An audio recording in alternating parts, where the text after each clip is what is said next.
औकात कोई रह जाता है, लेकिन यही मशवरा हुआ कि पहले इन 5 अफराद के लिए प्रोग्राम कर लिया जाए जिनके नाम आपने अभी सुने। अहमद भाई, गनी भाई, इकबाल मेमन, इकबाल कशबाती और इकबाल सुलेमान भंगड़ा। और उसी नशिस्त में ये तय हुआ कि हज़रत अल्लामा मौलाना जमील अहमद नईमी रहमतुल्लाह अलैह,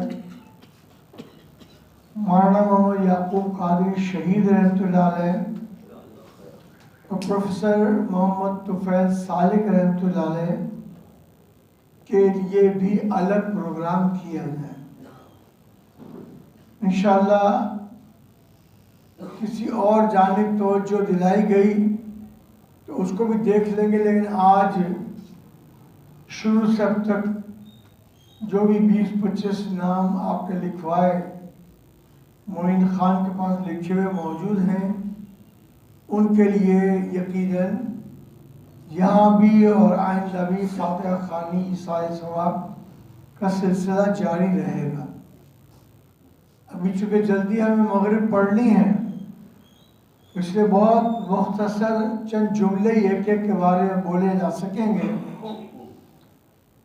एक तो मैं हमारे माविन हैं हाजी मोहम्मद हनीफ तवक्कल, उन्होंने अब औरंगी टाउन में स्कूल, मस्जिद, मदरसा वगैरह तो चल रहा है, उसको नए सिरे से बनाने के लिए एग्री किया। उनके वालिद का नाम था हाजी अयूब तवक्कल और बुम्बिया भी कहते थे। जैतपुर में कास्ट है बुम्बिया। मैं उनके पास गया फेडरल बियरिया ब्लॉक 3 कि हाजी साहब एक नौजवान चाहिए जो अंजुमन तलबा इस्लाम के यहाँ काम संभाले। वो एक जज्बाती नौयत के आदमी थे, अमीन आदम जी तो उनको जानते थे। अच्छा ठहरो, बैठो बैठो बैठो बैठो। अरे अहमद मुंशी को बुलाओ, अहमद मुंशी को। इस तरह से उन्होंने अहमद मुंशी साहब को बुलाया। चंद मिनट में वो 3-4 गलियां छोड़कर रहते थे। चंद मिनट में अहमद अब्दुल शुक्र अहमद मुंशी के नाम से आए और ज़ाहिर है कि ये पहली मेरी उससे मुलाकात थी। अल्लाह ताला उनके दर्जात बुलंद फरमाए। इस्तिकामत करामत से बड़ी चीज़ है, इस्तिकामत करामत से बड़ी चीज़ है। और मैं महज अल्लाह का शुक्र अदा करने के लिए कहता हूँ कि मैं भाई जमील के साथ मोटरसाइकिल पे हैदराबाद, मोटरसाइकिल पे नवाबशाह और एक मरतबा पीरज़ादा गुलाम हुसैन चिश्ती अल्लाह उनको सेहत दे, उनके साथ हैदराबाद एक और प्रोग्राम में मीरपुर खास 3 अलग अलग जगहों पर जाना हुआ। एक हौसला भी था, एक जज्बा भी था, अपने अकीदे की सच्चाई पर पूरा पूरा यकीन था। वापसी पे जब हम ये सुपर हाईवे से आ रहे थे तो जमात इस्लामी के 3-4 रहनुमा ज़ाहिर उनके पास गाड़ियाँ थी, वो गाड़ियों में जा रहे थे। उन्होंने देखा मुझे तो इशारा किया कि गाड़ी मोटरसाइकिल साइड पे रोको, फिर उतर कर आए और कहा कि आप मोटरसाइकिल में यहाँ तक आए हैं, हैदराबाद तक। मैंने कहा हमारे पास आपकी तरफ पैसा नहीं है, अल्लाह ईमान अल्लाह ने सलामत रखा है। अहमद अब्दुल शक्र रहमतुल्लाह अलैह, मैं कोशिश कर रहा हूँ कि वो बातें करूँ जो रिपीट ना हो। मुहद्दिस आज़म पाकिस्तान मौलाना सरदार अहमद रहमतुल्लाह अलैह से बैत थे और ज़ाहिर है उनसे बैत होने वाला आदमी बहुत मुतसल्लिब मजबूत अकीदे का होता है। भाई मोहम्मद याकूब कादरी साहब भी शहीद मौलाना मुहद्दिस आज़म पाकिस्तान रहमतुल्लाह अलैह से बैत थे। बाकी अहमद अब्दुल शक्र के ख़ानदान के जो भाई वगैरह थे, भाई की फैमिलीज थी, वो पीलीभीत से बैत थे। मौलाना हशमत अली खान आगरा हज़रत के बड़े जुर्रतमंद खुलफा में से थे, उनसे बैत थे। तो इनके पीर खाने के किसी आदमी को पाकिस्तान आना हो तो ज़ाहिर वीज़े लगवाने की जिम्मेदारी अल्लाह और उसके रसूल के करम से मेरी थी। और जब वो यहाँ आते हैं तो मुरीद कहते हैं कोई ना और ठहर जाओ, 15 दिन और ठहर जाओ। तो सारे ये एक्सटेंशन ऑफ वीज़ा ये काम भी अल्लाह और उसके रसूल के नाम करम से इस फ़कीर पर था। मैं एक्सटेंशन हमेशा करने की जिम्मेदारी पूरी करता था। तो अहमद अब्दुल शकूर रहमतुल्लाह अलैह आखिर में टब्बा ज्वाइन करने से पहले उनको 2 जगह से ऑफ़र थी और उन्होंने कहा कि मैं सिर्फ 2 ही आदमियों से मशवरा करना चाहता हूँ, एक ये फ़कीर और एक इकबाल जानमोहद कसबाती, कि बैंक की सर्विस करूँ या टब्बा की सर्विस करूँ। तो हम दोनों ने राय दी कि टब्बा की सर्विस करने का फ़ायदा ये है कि आप बेशुमार लोगों के हार्ट के मामलात में उनकी मदद कर सकेंगे। उन्होंने हमारी बात मानी और टब्बा ज्वाइन की और टब्बा में भी एक इज्जत वकार पैदा किया। बैंक ऑफ अमेरिका में भी इनके सीनियर असातिज़ा को मैं जानता था। हमेशा वो मुझसे मुलाकात में कहते थे ये बंदा बड़ा डिवोटेड है, ये बंदा बड़ा लॉयल है और ये जो काम कहा जाए उसके पीछे पूरी तरह से लग जाते हैं। एक मरतबा फ़ोन कर दिया कि टब्बा में बेड नंबर फलां पे फलां आदमी दाखिल है। अब उसको मुस्तकिल तवज्जो के साथ अटेंड करने का काम अहमद अब्दुल शकूर रहमतुल्लाह अलैह किया करते थे। बाकी दूसरा नाम अब्दुल गनी सुलेमान। तो बहुत से लोग सोचते हैं, एटीआई वाले भी सोचते होंगे कि ये तो कभी एटीआई में नहीं रहे, इनके घर से एटीआई के बनाने का मरकजी किरदार अदा हुआ है। और मैं इनके वालिद को भी जानता था, इनके वालदा को भी जानता था। जब भी जाता था कि इनके वालिद के भी इनकी वालदा के भी हाथ चूमता था, वो सर पर मेरे हाथ रखते थे। तो इस वजह से कुछ न कुछ काम मुझसे हो रहा है अब तक। तो ये गनी भाई का मामला है। गनी भाई ओपनली हमारी फेडरेशन की मीटिंग में कहते रहे हैं कि मुझे जो इज्जत मिली है बाटवा जमात में, मुझे जो इज्जत मिली है और पाकिस्तान में फेडरेशन में, मुझे जो इज्जत मिली है WMO वर्ल्ड मेमन ऑर्गेनाइजेशन में, वो सब कुछ अल मुस्तफा के तुफैल मिली है।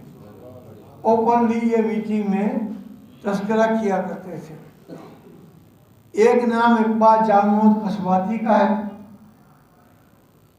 इंतहाई कम गो सूझबूझ के हामिल मौलाना कारी मुस्लिउद्दीन के इंतहाई मोतमद तरीन मुरीदों में शामिल थे। और जब इनका इंतकाल हुआ और कोरोना शुरू हो चुका था तो वो मुझे फ़ोन करते थे, ख्याल रखना अपना हिस्सा। और मैं उनको कहता था कि आप ख्याल रखना, क्योंकि कोरोना में तो झटके से किसी को कुछ हो जाए तो कुछ पता नहीं होता। लेकिन बहरहाल अल्लाह की तरफ से बुलावा उनका पहले मंजूर था। तो मैं उनके घर भी गया, बच्चों से मिला, सोए में भी गया।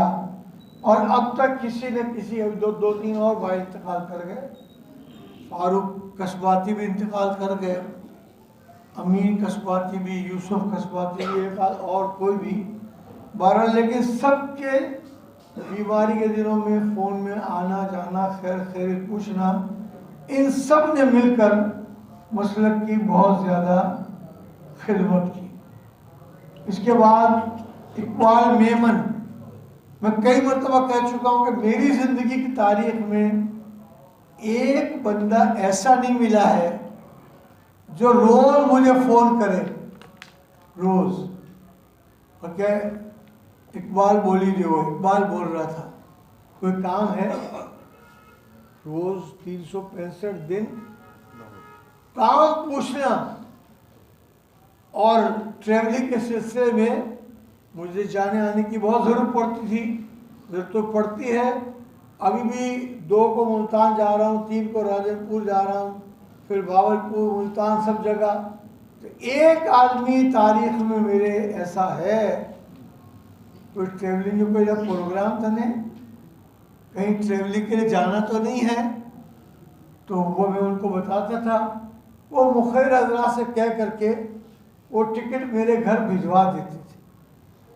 अच्छा, उम्मीद उनकी भी कोई नहीं थी, यानी उनके बारे में तो 10 साल तक भी नहीं सोचा जा सकता था कि उनका इंतकाल होगा। कोर्ट में एक फेवरेबल अच्छे नेक काम करने गए और कोर्ट की पिछली गली से फोन पे मोबाइल पे बात करते हुए जा रहे थे और अचानक फोन भी गिर गया, खुद भी गिर गए। और आप देखिए कितनी बड़ी अजमत है कि हनीफ बिल्लू शहीद ने मुझे फ़ोन किया, मैं इस्लामाबाद गया था। अहमद अब्दुल शुक्र वाले दिन भी मैं इस्लामाबाद था। ज़ाहिर पब्लिक के काम होते हैं यार रसूलुल्लाह वालों के, और सोए में आ गया था मैं। बहरहाल हनीफ बिल्लू ने फ़ोन किया, हाजी साहब बहुत दुख की खबर है, बहुत तकलीफ की खबर है, ज़रा पहले अपने आप को स्टेमिना में लो, पकड़ो, तगड़े बनो, फिर मेरी बात सुनना। तो मैं चीफ इलेक्शन कमिश्नर से मीटिंग कर रहा था। ये बात सुनकर मैंने चीफ इलेक्शन कमिश्नर को कहा कि मैं अब मज़ीद बात करने से पहले है गुस्ताखी, लेकिन बाहर जाकर ये फ़ोन सुन लूँ। तो बाहर चला गया और बाहर जाकर मैं गया और मैंने कहा दुरूद शरीफ पढ़ो, क्या खबर है, सुनाओ। बोले इकबाल मेमन का इंतकाल हो गया। तो ऐसा झटका लगा, मैं फ़ौरन अंदर दाखिल हुआ, चीफ इलेक्शन कमिश्नर से कहा कि मुझे एक ऐसे दोस्त के इंतकाल की खबर हुई है कि मैं अब यह मीटिंग नहीं कर सकता, अब मैं कराची जा रहा हूँ। जहाँ ठहरा था वहाँ नहीं गया, कपड़े, बास्केट, कोई भी चीज़, छोटा ब्रीफ केस वगैरह कुछ भी नहीं उठाया, सीधा एयरपोर्ट गया। वहाँ जानने वाले बहुत थे, आप चाहे लोगों से ताल्लुक़ रखना तो रख सकते हैं आप। तो क्या कैसे बगैर फ़ोन करके एयरपोर्ट आ गए। बोले देखो सबसे पहली फ़्लाइट कौन सी जा रही है और मैं टिकट ख़रीदता हूँ और आप मुझे प्लेन में बिठा दो। तो मैं यहाँ आ गया। तो बहरहाल खुलासा कलाम यह है कि अल्लाह ताला उनके दर्जात बुलंद फरमाए। एक इकबाल सुलेमान भंगड़ा का नाम हनीफा के छोटे भाई थे। बहुत से लोगों को दरअसल ये मालूम नहीं कि मैं खुद अंजुमन मुहिब्बान इस्लाम की लाइब्रेरी का जो मेंबर बना तो फार्म देने वाले का नाम इकबाल सुलेमान भंगड़ा था, और मेरे फार्म भर देने के बाद उस पर साइन करने वाले का नाम इकबाल सुलेमान भंगड़ा था। माशाअल्लाह पूरी ज़िंदगी, वो भी हम तो नहीं सोच सकते थे। मुझे 17 दिन कोरोना रहा था, 17 दिन में 17 फ़ोन किए उन्होंने। आप स्टीम ले रहे हैं, दवाई पी रहे हैं, कोई आपके कमरे में आ तो नहीं रहा, सारी बातें पूछ रहे हैं। और चंद दिनों बाद इनको हुआ कोरोना। तो ऐसा हुआ कि हम उनकी कोशिश के बावजूद इयादत नहीं कर सके, क्योंकि जहाँ एडमिट थे डॉक्टर कहता कोई आदमी अंदर जाने नहीं दूंगा। और बस ये 1-2-4 दिन के अंदर ही चले गए। और मसल का काम वो भी बहुत खूब करते थे। तो बहरहाल अल्लाह ताला इन सब के दर्जात बुलंद फरमाए। इंशाअल्लाह ताला आपकी तरफ से हमारा हौसला बढ़ाया जाए ना, जैसे हमारे उवैस भाई ने हौसला बढ़ाया या कदीर शरीफ ने हौसला बढ़ाया। इनको मैंने कहा कि भाई ये आना ज़रूरी है, तो अपने साथ कुछ अहबाब को लेकर आ गए। हम यहाँ प्रोफेसर तुफैल सालिक के लिए प्रोग्राम कर सकते हैं, मौलाना करेंगे, मौलाना जमील नईमी साहब के लिए करेंगे, मौलाना गुलाम हैदर सईदी और याकूब कादरी शहीद के लिए भी करेंगे। याकूब कादरी के बारे में बात कर दूँ, इसके बाद फिर फ़ौरन यहाँ सलात व सलाम वाले वास्ते दुआ में कर दूँगा। सलात व सलाम अस्सलाम अलैका या रसूलल्लाह पढ़ लिया तो हो गया। तो जब ये तकरीर ख़त्म हो तो कुर्सी हटा करके दरिया बिछा दी जाए, उसमें कोई टाइम न लगाया जाए। मैं इस्लामाबाद में था, अब्दुल रशीद अरशद बड़े ज़बरदस्त हमारे एटीए के साथी पंजाब में, उनके काम से पेट्रोलियम मिनिस्ट्री गया हुआ था। रमज़ान का महीना था, रमज़ान में पेट्रोलियम मिनिस्ट्री में मुलाकात करके कोशिश करके काबिल शाह की वालदा का भी इंतकाल हो गया, अल्लाह दर्जात बुलंद फरमाए। मैं पूरे मुल्क में से सारे लोगों से राब्ते में रहने की कोशिश करता हूँ। तो उन्होंने हैदराबाद से मुश्तबा, सैयद मुश्तबा नाम था, सैयद तारिक मुश्तबा ने फ़ोन किया, अस्सलाम वालेकुम भाई साहब, कहाँ हैं आप? मैंने कहा मैं तो इस्लामाबाद में हूँ। इस्लामाबाद में कहाँ हैं? मैंने काबिल शाह के घर पे हूँ। बोला आपके अब जिस कमरे में है उस पर टेलीविज़न है?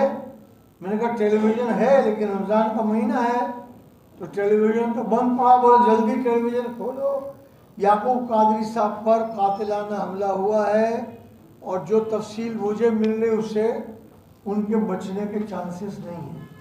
अब मैं ज़ोहर के वक्त इस्लामाबाद था, रात को यहाँ आया, फिर गाड़ी का इंतज़ाम किया और नवाब शाह उनकी नमाज जनाजा जुमतुल विदा को हुई।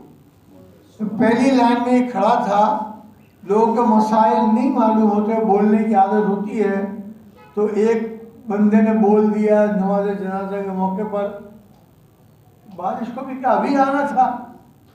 मैंने कहा आप खुदा का खौफ करें, ये बारान रहमत है, रहमत की बारिश है। और फिर एक दो बंदों ने उसको पीछे खींच लिया कि कहीं बिला वजह को उल्टी सीधी मज़ीद बात न करे। तो माशाल्लाह जो मस्जिद उन्होंने बनाई उस मस्जिद में उनका मज़ार है, अल्लाह ताला उनके भी दर्जात बुलंद फरमाए। अल्लाहुम्मा सल्ली अला सय्यिदिना नबीना व अला मुहम्मद व अला आलि सय्यिदिना नबीना व अला मुहम्मद साहिब। या इलाही हमारे इन पांचों बुजुर्गों को आला दर्जा अता फरमा। या इलाही जिन और बुजुर्गों के दोस्तों के नाम लिए गए उनको भी और आला दर्जा अता फरमा। या अल्लाह उन पर करम फरमा, फजल फरमा, हमें से जो बीमार हैं उनको शिफा दे, सेहत दे, ताकत दे, हिम्मत दे और हमें इस तरह से दीनी दुनियावी तरह से खिदमत की तौफीक अता फरमाए। ये वो नाम थे जिन्होंने इब्तदाई काम किया, अब इनके इब्तदाई काम करने के नतीजे में अल मुस्तफा चारों सूबों और आज़ाद कश्मीर में अल्हम्दुलिल्लाह फैली हुई है। अल्लाह ताला इनके घर में सुकून दे, अमन दे, प्यार दे, मोहब्बत दे, शिफा अता फरमा। या अल्लाह करम फरमा, रहम फरमा मुस्तफा के वास्ते। सुभान रब्बिका रब्बिल इज्जति अम्मा यसिफून व सलामुन अलल मुरसलीन वल्हम्दुलिल्लाहि रब्बिल आलमीन।